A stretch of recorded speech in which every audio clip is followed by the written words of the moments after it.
حضرت محترم حضرت خنسا رضی اللہ تعالیٰ عنہ یہ وہ عظیم ماں جس کے 4 بیٹے تھے. کتنے؟ توجہ ہے ذرا بلند آواز سے بولیں. کتنے بیٹے تھے؟ 4 بیٹے تھے. یہ جنگ قادسیہ میں اپنے 4 بیٹوں کو لے کر بارگاہ رسالت میں حاضر ہوئی. اللہ اکبر. ادھر منادی نے ندا لگانے والے نے آواز دی کہ جہاد کے لیے مسلمانوں کی ضرورت ہے. کون ہے جو میدان جہاد میں جانے کے لیے آئے گا؟ حضرت خنسا رضی اللہ تعالیٰ عنہ اپنے 4 بیٹوں کو لیا, اکٹھا کیا اور انہیں مختصر سا خطبہ دیا. کہا اے میرے بیٹو, تمہارا باپ اس دنیا میں نہیں رہا, تم چھوٹے چھوٹے سے تھے, میں نے تمہیں پالا, میں نے بہت مشقتیں اور تکلیفیں برداشت کی اور میں نے بڑی محنت کے ساتھ تمہیں پالا پوسا. اب تم جوان ہوئے. اے میرے 4 بیٹو سنو, کیا تم نبی علیہ السلام کے ساتھ مل کر میدان جنگ میں جانے کے لیے تیار ہو؟ عرض کی اے پیاری ماں, تو نے ہمارے لیے بڑی قربانیاں دی ہیں. اللہ اکبر. تو جیسے ہمیں حکم کرے گی. اے میری ماں, ہم میں سے کسی کو تو نافرمان نہیں پائے گی. 4 بیٹوں نے جب بیعت وقت اتفاق و اتحاد سے یہ جواب دیا, عثمان نے کہا پھر سنو, جو میں نے تمہیں دودھ پلایا ہے آج اس دودھ کا حق ادا کر دو اور جاؤ میدان جنگ میں, تمہاری ضرورت ہے اسلام کو. وہ ماں جو بوڑھی ہو چکی ہے 4 بیٹے لے کر بارگاہ رسالت میں حاضر ہے. عرض کی یا رسول اللہ صلی اللہ علیہ وسلم, یہ میرے 4 جوان بیٹے حاضر ہیں دین اسلام کی خدمت کے لیے, جس ماں نے 4 بیٹے دے دیے. کوئی یہ بھی نہیں کہ ایک بیٹا رکھ لوں اپنی خدمت کے لیے, میں بوڑھی ہوں, مجھے سہارے کی ضرورت ہے. حضرت ذوالفقار 4 کے 4 بیٹے بارگاہ رسالت میں حاضر ہیں اور 4 کے 4 میدان جنگ میں جب شریک ہوتے ہیں اور کفار پر ٹوٹتے ہیں, نہ جانے درجنوں کفار کو وہاں سے جہنم کرتے ہیں, اور پھر جب 4 کے 4 شہید ہو جاتے ہیں, اتفاق سے 4 کی لاشیں بھی اکٹھی ہیں.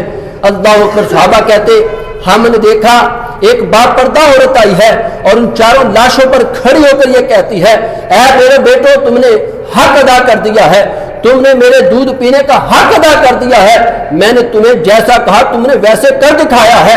اے میرے بیٹو, تمہاری شہادت پر میں اپنے رب کا شکر ادا کرتی ہوں کہ تم میں سے کسی نے پیٹھ نہیں پھیری, کوئی بارگاہ رسالے سے بھاگا نہیں, اپنی جان کو بچانے کے لیے اس میدان جنگ سے کوئی فرار نہیں ہوا. اے میرے بیٹو, میں تم پر فخر کرتی ہوں, اپنے رب کا شکر ادا کرتی ہوں. صحابہ کہتے ہم حیران ہوئے کہ یہ کوئی عورت, ویسے کوئی مسلمان عورت ہے جو گزر رہی ہے, تو شاید یہ ویسے ان لاشوں کو دیکھ رہی ہے. ہم نے قریب ہو کر کہا اماں جان آپ کون ہیں؟ کہا میں ان بیٹوں کی ماں ہوں. صحابہ کہتے وہ 4 کو 4 بیٹے اتنے خوبصورت تھے, اللہ اکبر, ایک کو دیکھتے دوسرے کو دیکھنے کو جی چاہتا.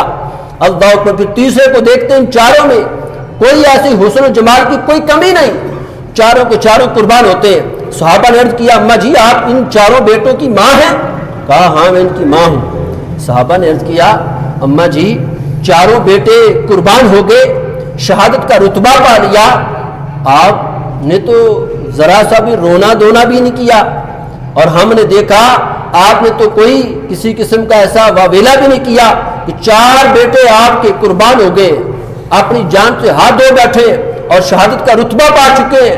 عثمان نے کہا عظیم یہ جملہ اس وقت اس میدان جنگ میں جنگ قادسیہ کے موقع پر اس عظیم ماں نے کتنے خوبصورت الفاظ کہے. کہا ہے میرے صحابہ, اے میرے مسلمان بھائیوں, میرے 4 بیٹے تو چلے گئے ہیں, لیکن ان بیٹوں کی ماں کی شرم نہیں گئی, حیا نہیں گئی کہ میں اپنے سر سے دوپٹہ اتاروں, واویلا کروں, میں شور مچاؤں. کہا میرے بیٹے قربان ہوئے ہیں, میرے بیٹے مجھ سے جدا ہوئے ہیں, لیکن اس کا مطلب یہ نہیں کیا میرے سے شرم بھی جدا ہو گئی, مجھ سے حیا بھی جدا ہو گئی, کیا میں اپنے سر سے دوپٹے اتاروں؟ فرمایا نہ, میں اپنے ان بیٹوں کی قربانی پر فخر کر رہی ہوں. اور اپنے رب کا شکر ادا کر رہی ہوں۔ اے اللہ تو نے ان چاروں بیٹوں کو ایسا جذبہ دیا ہے اور ایسی استقامت دی ہے کہ ان چاروں نے میرے آج دودھ پینے کا حق ادا کر دیا ہے۔ اللہ اکبر۔ یہ صحابہ کی قربانیاں ہیں حضرت، یہ کوئی قصہ کہانی کی کتاب سے واقعات نہیں ہے، یہ وہ واقعات ہیں جو حقیقت میں مبنی ہیں۔ اس آسمان نے بھی دیکھا، نظارے لیے ان چاروں بیٹوں کے کہ جو ایک ہی جنگ کے اندر بیک وقت شہید ہوتے ہیں، اور ان چاروں کی ماں سر پہ کھڑی ہے اور اس بوڑھی نے اتنا بھی نہیں کیا کہ ایک کو اپنے پاس رکھ لے اور یہ کہے کہ شاید مجھے ضرورت پڑ جائے سہارے کی۔ اور ویسے جب بندہ بوڑھا ہو جائے اس کو تو ویسے ہی زیادہ جو وہ سہارے کی ضرورت ہوتی ہے، لیکن سہارے کا بھی نام لے کر ایک آدھ بیٹے کو روکا نہیں، چاروں بیٹوں کو میدان جنگ میں بھیج کر اللہ اکبر دین اسلام کا پرچم بلند کرنے کے لیے، اسلام کا مقام اور مرتبہ بلند کرنے کے لیے، اللہ اور اس کے رسول صلی اللہ علیہ وسلم کا حکم مانتے ہوئے اپنے چاروں بیٹوں کو جب یہ سپرد کیا اور پھر ساتھ دعا بھی کی اللہ کی بارگاہ میں، اے اللہ کل چاروں بیٹے جہاں یہ ہو، اے اللہ مجھے بھی ان چاروں بیٹوں کے ساتھ جگہ نصیب فرما دینا۔